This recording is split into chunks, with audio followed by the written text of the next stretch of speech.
How are you guys, and welcome back to another episode of A Word from Experience. And today we've got a very special guest. We've got Pingree here with us, who is a local city councillor, county councillor, as well as a deputy mayor in Worcester.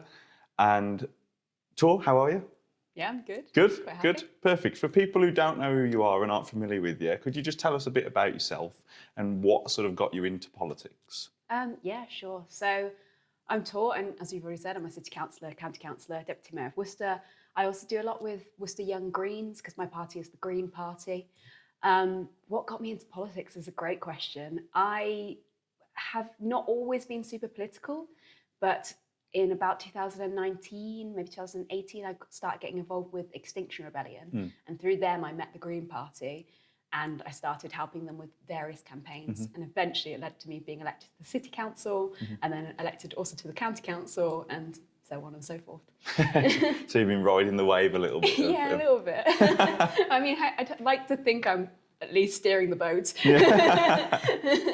And because obviously you mentioned that you haven't always been too political and it came in sort of Extinction Rebellion wise. When did it move more of a sort of an interest with other projects to being a passion where you thought, actually, I want to get involved and become a councillor?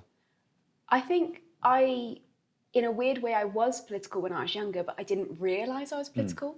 So I was always involved in things like student council and various like student unions and things like that, but not really realising how they link to politics. And I think a lot of young people have that, in that they might be really involved in their student union, they might be really involved within their school or college or university, and not realising it's actually the same on the outside world, and these same opinions that you have, you can apply to your local area, you can apply nationally, and all of that kind of stuff. So I think there hasn't been a specific event that has caused me to think, oh, I'm going to be a politician now. It's more like slowly over time I've realised, oh, I'm a politician. So it's sort of, it wasn't necessarily a choice, it was more of things just unfolded and then you found yourself sort of in that position. Yeah, I suddenly realised, oh, actually, I really enjoy this. I really like representing my local community. I really like getting involved in local community events. And I just did more and more of that. And it eventually led to where I am now. Okay, and you mentioned about when you were younger, you were involved with like student union and student council and stuff. For people who might be in the same position, how do you think could they go almost through a similar path to you, or how do you think they could maybe make that transition if they were interested in sort of following your footsteps? Yeah, so I already have quite a lot of young people already sort of emailing me and contacting me, which I absolutely love. People who are sort of doing work experience or just generally want to know more about politics, they send me a message saying, hey, can I come along to one of your events or help you with some newsletters or just generally find out a little bit more about what you do.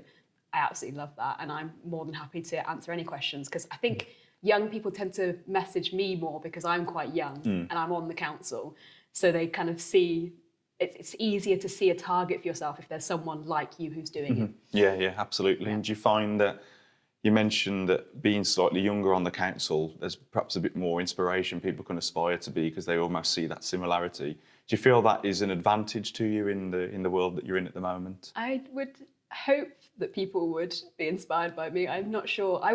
When I first got elected, I was really, really worried about it because I thought, gosh, I'm at least 10 years younger than anyone on the council, probably more.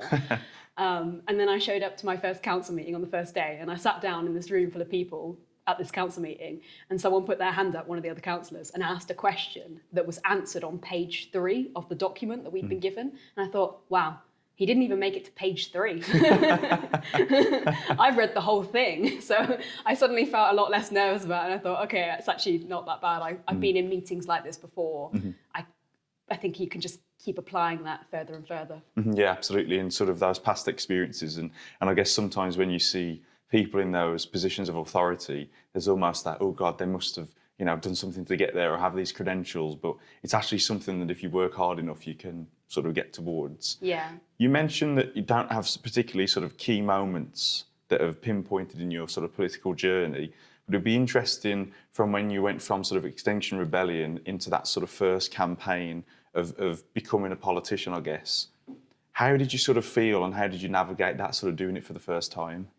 Well, when I was in Extinction Rebellion, I wanted a lot of change in Worcester. I went on some marches and I tried to get them to essentially declare a climate emergency and start working on some of these issues that we have.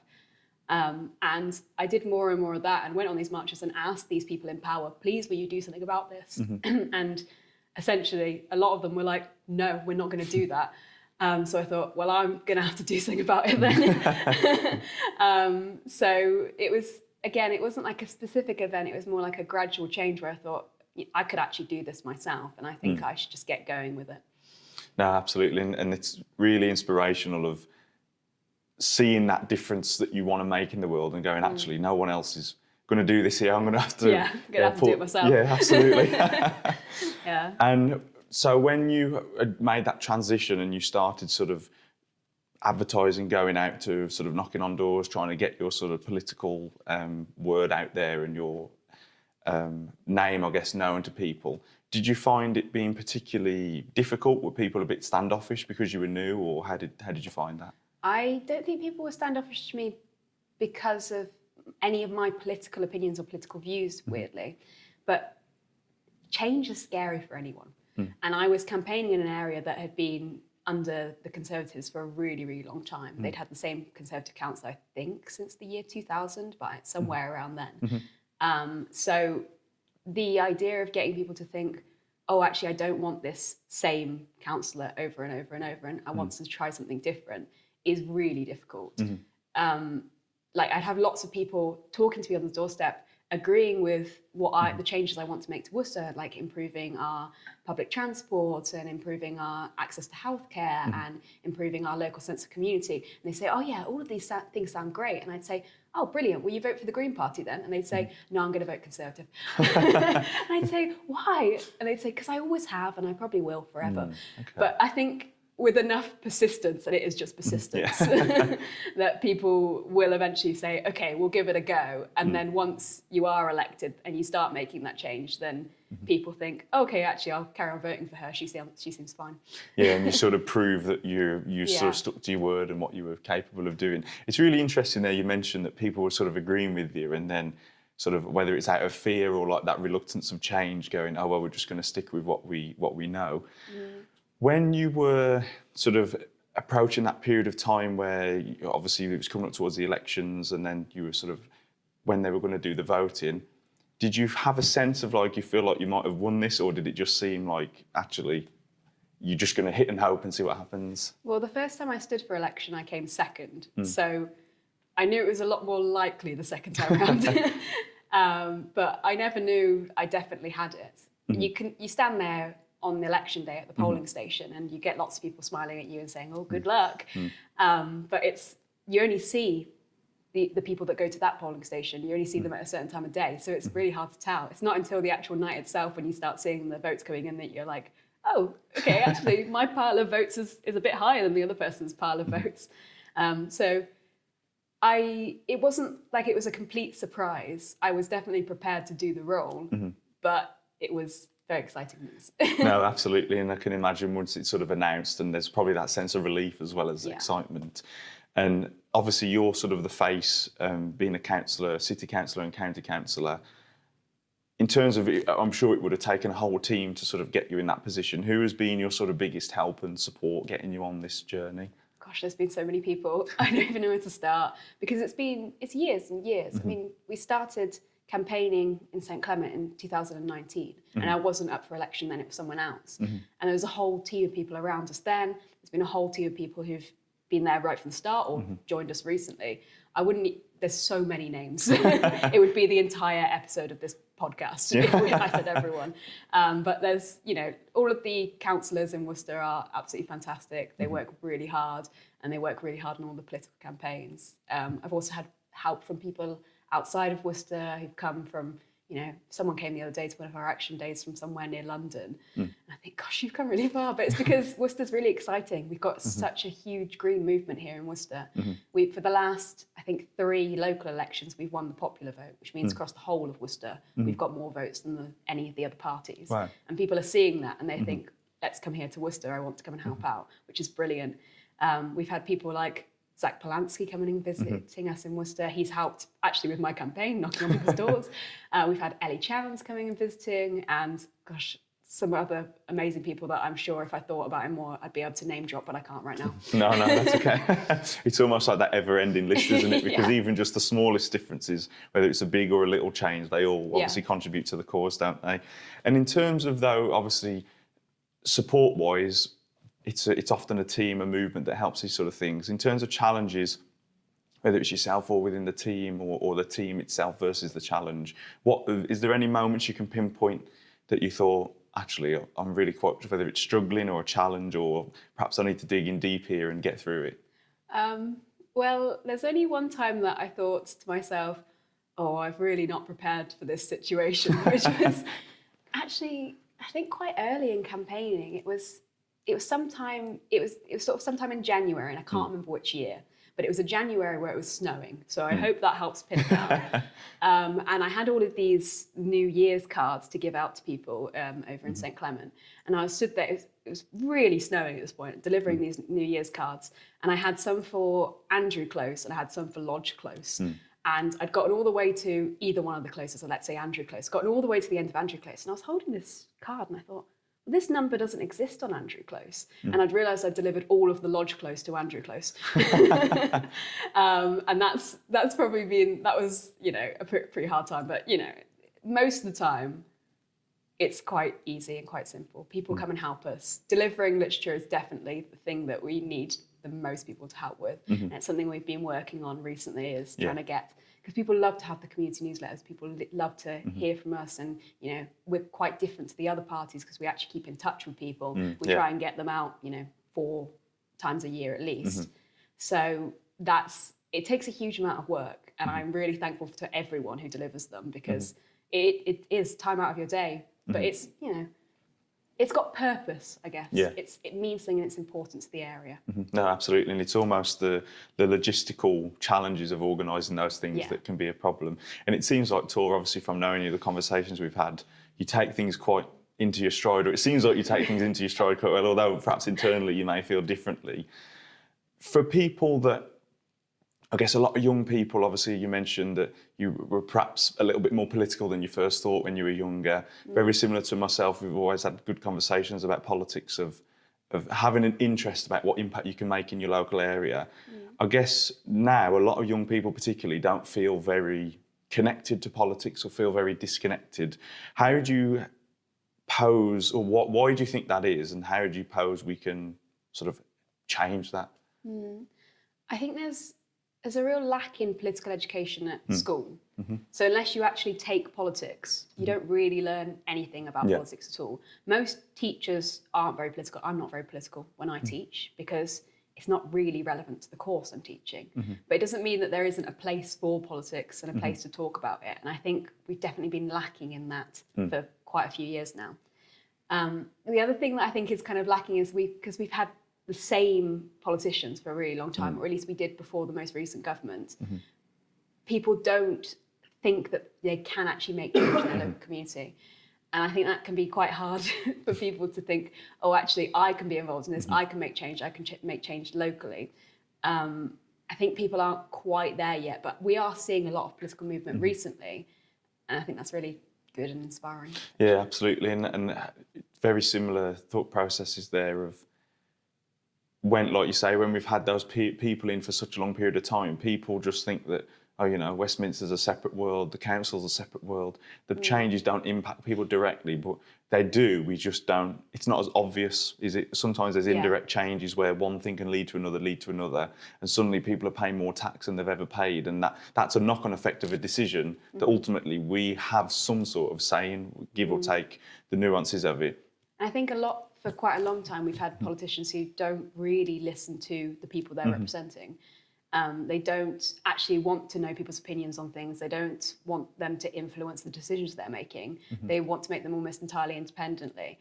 And it's just not how I like to do politics. I like to have people come along with me and advise me, and I want to hear from them. Whereas I feel like that's not always been the case.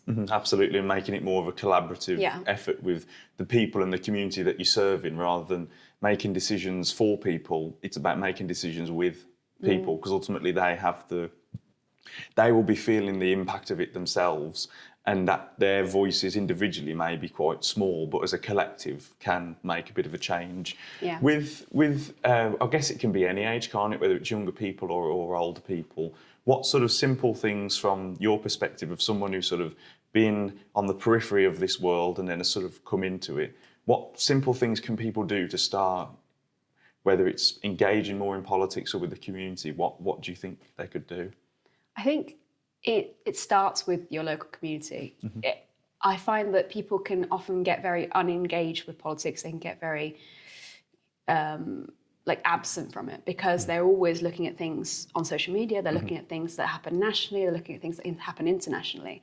And a lot of our media nowadays is quite negative. It really is.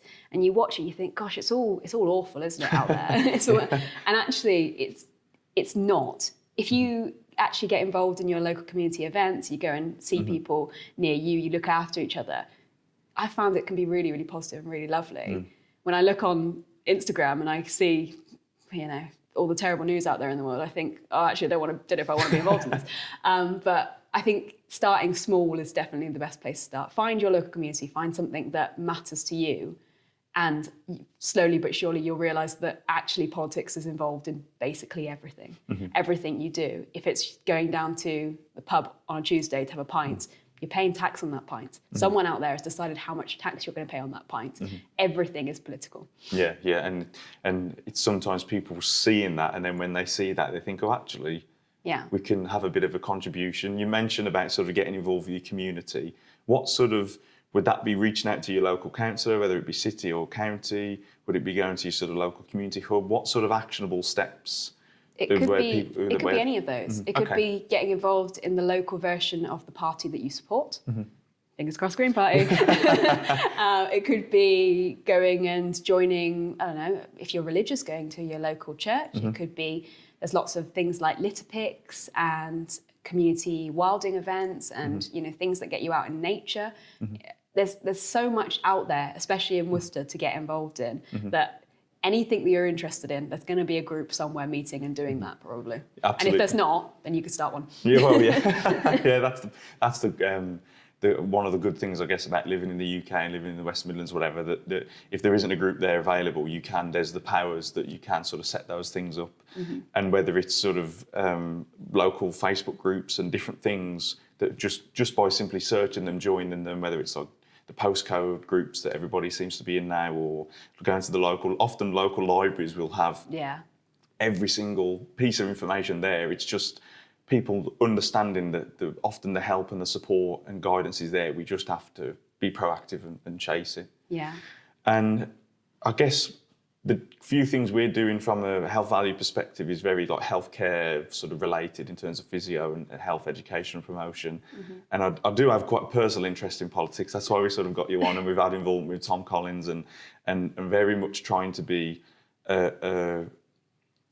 almost a platform for just political discussion, because I think open civil discourse, regardless of whether it's Labour, Conservative, Green Party, whatever the party may be, is useful, because we need to be able to understand people's opposing views and different views and realise that we've got a lot more similarities and are all sort of aiming towards that one objective.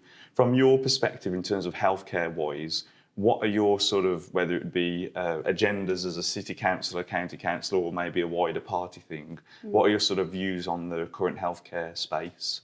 So I think there's a lot of work to be done generally on healthcare. I think a lot of it has to come from nationally.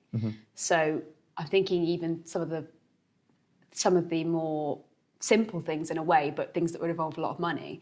So the fact that a lot of our hospitals in the UK really aren't equipped with modern technology, modern equipment. They aren't big enough. They don't have enough teams for the amount of people they're trying to serve. I mean, you only need to look at Worcester Hospital and you can see that it doesn't have enough space for the amount of people it's trying to serve. And we've got some fantastic healthcare providers. I mean, we're here at Worcester Uni, which trains people to be healthcare providers and does a fantastic job of it. If we built more hospital, they'd have somewhere to go. And I think we see that across the whole of the UK, and just we haven't invested in our hospitals. We haven't invested in the actual physical buildings for a really long time. And it's something that I know nationally the Green Party wants to do, getting better equipment and bigger spaces essentially for everyone. It's really important. The other things are things like all the administrative work that GPs have to do and other doctors. So there's often enough doctors or enough healthcare professionals in a place, but all of the things like emails, booking appointments, taking phone calls are sometimes taken up by those healthcare professionals when really there should be more of an administrative team, more of a team around them to support them. I don't know, would you agree with that as well? Yeah, I'd say that there's that fine balance of always needing slightly more staff members to help with the actual practical job, but equally the wider team of the admin staff, everyone that's involved in providing that service, we need an expansion on both sides. And often, I guess in powers that be beforehand, it's a case of where you've got to have one or the other. Whereas actually we should be allowed to have both. You should be allowed to have an extra couple of physios or GPs or whatever, as well as a couple of extra admin staff or the use of technology, if it's AI, to serve the people. Because as you say, particularly locally, we've got a fantastic workforce and facilities there, but it's just not quite equipped in terms of the equipment and even just parking, trying to get in and out. Yeah, even absolutely. Just space. You see all these articles about people being treated in corridors and you think, yeah, because there's no rooms to put them in. There's just not enough space. Absolutely. And I know obviously the NHS 10-year plan, there's a lot of movement towards sort of community-based stuff. And I just hope that that's not at the expense of, well, we're not going to put money into the hospitals because we're going to put it into the community instead. And actually, it's a case of we could probably do with levelling up the hospitals as well as then moving care into the community. Yeah, I think just all of healthcare, the whole thing, it just needs an investment. We haven't invested in it for a long time. We've had this Conservative government which has been, you know, very much austerity measures, thinking about where can we cut, where can we keep cutting, how can we make savings all of the time? And people don't realise that it's no longer we're making savings, we're making things more efficient. We are just spending less to do less, is what we're doing. Yeah. I think that's such a shame. Where exactly you put the money or should be decided by the healthcare professionals. I mean, you have the best knowledge of what you need on day to day. I don't work in the hospital, so I don't have to visit very often, thankfully. So I don't have the best idea of exactly where the money needs to go. I just know that they need some more money and that they probably have the best knowledge of where that money should go. Absolutely, and that sort of leads on to, and that again comes back to what you said before about involving the people who are either providing or receiving the service in those decisions. And that more politicians, hopefully like yourself, can sort of start implementing that philosophy. And that was sort of coming on to my next question of how can healthcare professionals, because I guess sometimes from my experience, we just sort of get disenfranchised because it's like we just have to turn up and slog it out basically because there isn't a hope of where the help's going to come from. So you think there should be a lot more engagement from healthcare professionals in politics? Yeah, I think it's a hard ask of healthcare professionals because you already do so much. You shouldn't have to also lobby your MP as well, but essentially you do. And I think if people, you know, stood up a little bit more and said, I'm not actually going to stand for this. I'd actually like to talk to someone about this issue that I'm having and try and, you know, get more involved in politics and get more involved with the people that can actually make the change and, you know, give out more money essentially, then I think that would only benefit the healthcare profession. Absolutely, and I think it's something as sort of healthcare professionals generally, we're quite lucky that the MP for Dudley, Sonia Kumar, used to be a physiotherapist herself, so has been lobbying the AHP sort of team from that sense and trying to get allied health professions, which there's sort of three segments, so like GPs, nurses, and then AHPs sort of between us all make up the general staffing. And I know she's pushing very hard for that sort of commitment to actually healthcare as a former professional herself, physio-wise, understanding the logistics and processes of it. So you think it's more of a case of whether we band together as professionals or have a representative or even just contacting our local MP or councillor? Yeah, all of those. Just keep up the persistence, as you said before. It's all about persistence. and just keep knocking on the door until somebody opens it. Be annoying enough until they do sing about it. No, absolutely. That's hopefully the biggest message we can take from this. Yeah, just keep going until somebody says yes, absolutely. And in terms of the work, because obviously you're deputy mayor at the moment, you'll be sort of progressing into the mayor role from May sort of onwards. In terms of your current sort of political agenda and work, what is your sort of biggest community issue or project at the moment that you're trying to either get set up or resolve or working towards? My biggest sort of project, I guess, is trying to improve the general like cycle network and the network for pedestrians, and then also active transport and public transport through Worcester. We have a huge issue with sort of congestion, with air pollution, with all the things that make your day-to-day life getting to and from work and doing whatever it is you're doing, just make it a bit miserable. And I think there's lots of work that we could do generally on our roads to improve them and make them more pedestrian and cyclist friendly, and encourage people to hopefully use their cars less and use public transport more. Obviously, it's not perfect for everyone. It's not a complete solution, but it would generally improve people's lives if we did. So that's one of the things I'm working on. There's so many things that I'm working on in the local community, though. It's really fun. I really enjoy it. And in terms of people finding out more about that, is there sort of, whether it's a newsletter or your contact details, or how would they best find out those so things? we talk about a lot of these things in our local newsletters. There'll be articles about it. I often post on Facebook and Instagram and recently TikTok about these sort of things and about how people can get involved, whether it's like a survey from the county council or whether it's actually, calling us up and telling us about what you want to see in your area. We are very interested in it. We'd like to know. Brilliant. And obviously we'll put all those contact information and thing in the description below, because I always think it's good when it's trying to build that chain of communication, isn't it? As you said before, a lot of younger people contact you because they see that simulation of actually I could be and do what Tor's doing, and they're more likely to reach out, and it's actually improving that chain of communication, that if someone's got an interest that wants to find out more, they can contact you, they can find the newsletter, they can find a group that might interest them, and then from that, then that expands into that wider community. They can be my 29th follower on TikTok.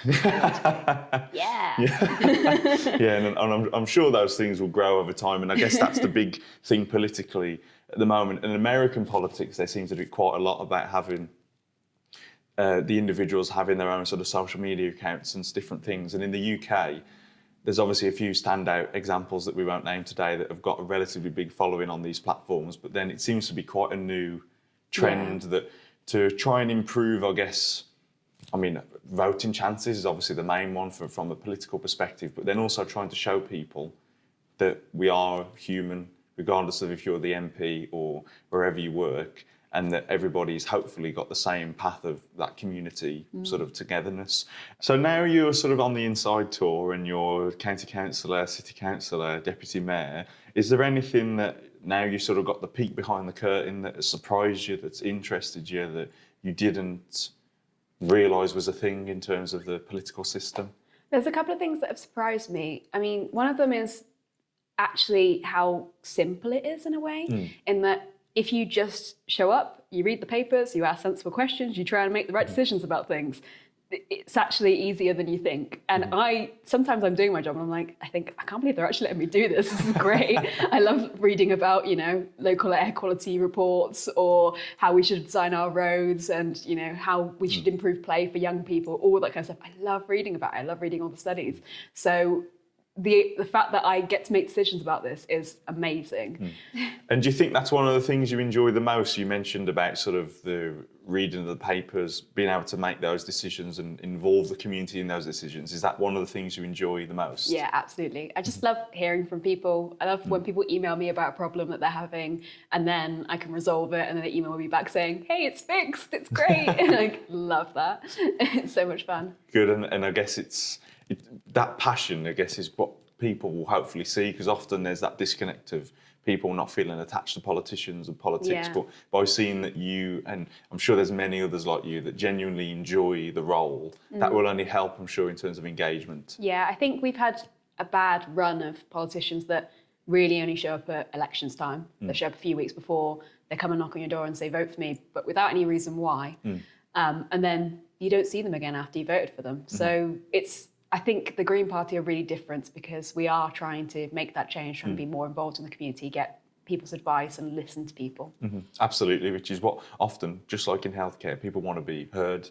And when people feel listened to, they're much more likely to engage, whether it's healthcare-wise, doing the exercises, doing the treatment, and from a political perspective, engaging in the community to make things better. Yeah, it amazed me when I first got into politics, because at both city and a county level, you get what we call a divisional fund, which is money that you can spend on your area, for projects in your area. It amazed me that some councillors don't spend their divisional funds. Absolutely. That you can see the reports online, and some councillors who've just spent zero all year, they've got this money to improve their communities. It's literally at their fingertips, and yet they decide not to do anything about it. I mean, I've already spent all of mine, so don't ask me, but yeah. And I guess it's that thing with the divisional funds of, it's an opportunity for local community members, the sort of the voluntary community, social enterprise sectors, these third sectors that want to set up these projects, or even if it's just a bunch of people in the community, no formalised arrangement, but they want to start something and just have that backing from the councillor to go, actually, we believe in you, we want to engage with you in the community and take things forward. We think this would benefit our community. Yeah, absolutely. And shows that everyone's sort of singing from the same hymn sheet in a way. In terms of the, whether it's at a local level or national level, sort of political myths, what sort of political myths where there's, I mean, often, I know we were talking briefly before that people say, oh, don't vote for these sort of parties, it's a waste of a vote, but is there any truth to that, and are there any other myths that we should be aware of? I think the idea of asking people to vote for one of two parties because otherwise it's a wasted vote is a bit ridiculous. If you don't vote for any of the other parties, so you never vote for the party that you want to see in power, they'll never get into power.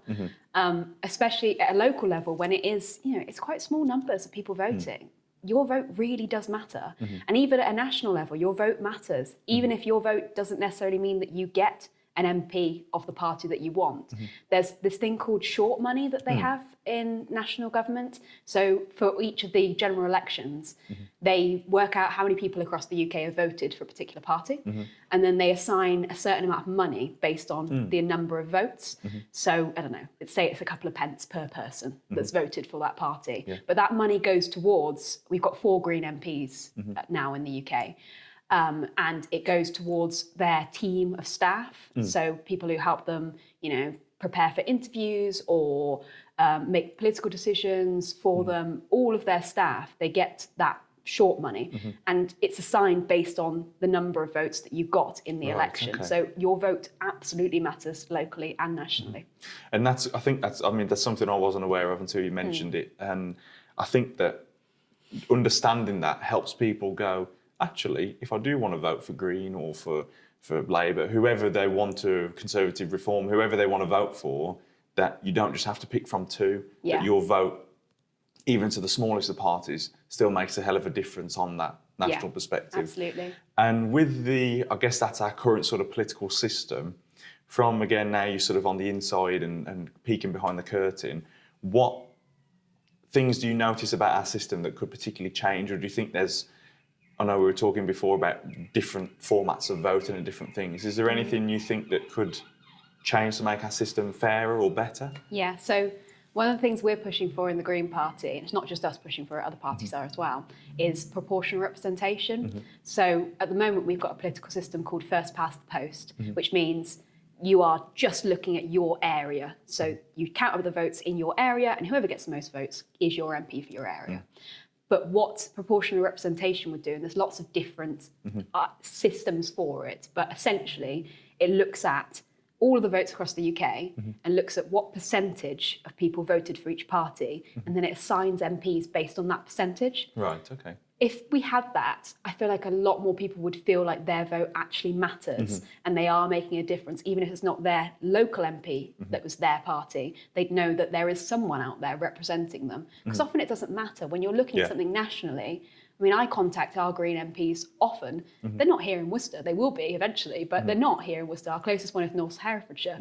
Doesn't mean she doesn't listen to me. Doesn't mean that she doesn't represent me in politics. And I feel like if we have proportional representation, we'd have a lot more fair representation of all the parties and what people actually want. And I guess from a locality perspective, there's different areas, whether it's sort of the Black Country or Worcester or South Birmingham or North Herefordshire or Oxford or wherever these areas are, would arguably be better represented by that method, because certain parties work better with certain demographics and different people and MPs and styles, and every community's sort of got its own challenges. And so from that perspective, it seems like the proportional voting system may, as you say, people will feel as if their vote counts a little bit more because they can see that it's more aligned with their community. Yeah. And I guess sort of thinking of yourself going forward, what are your sort of hopes and expectations? Obviously, you're hoping that you should be becoming mayor sort of in a couple of months' time from May 2026. What are your sort of hopes and visions of the future for yourself in terms of political career-wise?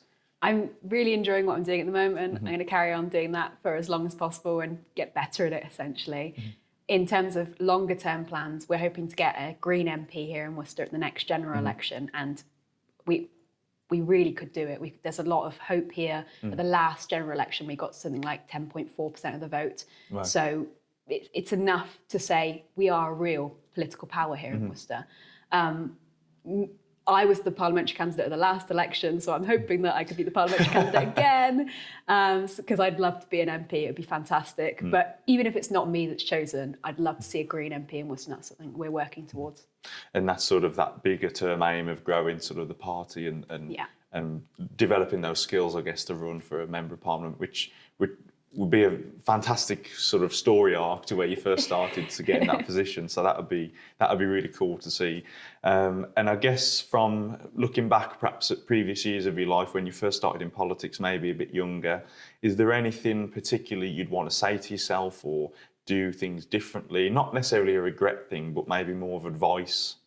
I'm not sure I have a lot of advice for the younger version of me, because all of the decisions I've made, even the mistakes I've made, have made me into who I am now. And I think if I hadn't done those things, I wouldn't have learned from them and been able to make the decisions I make now. I guess what I would say is maybe just worry about it less. It's the advice to all young people, is just try to worry less. It'll all be all right, you know. You probably won't think about it in a few years or even remember it. Thank you so much, Tor, for coming on the episode today of A Word From Experience. We really appreciate your time. In terms of contact details for people to reach out to you, what would be the best way for that? I'm on a lot of the social media platforms. I'm on Facebook and Instagram and TikTok, at least.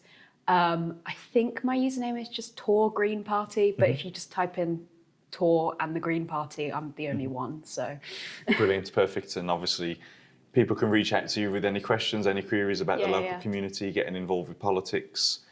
Thank you everyone for watching. Hopefully it's been an enjoyable episode, and we'll see you all on the next one. Ta-ra a bit, folks. Cool. Of like when you're 18, you think like, oh my God, the world around you. But then as you get older, you're like, actually, everyone's just being on a big rock. Big rock in space, I don't know.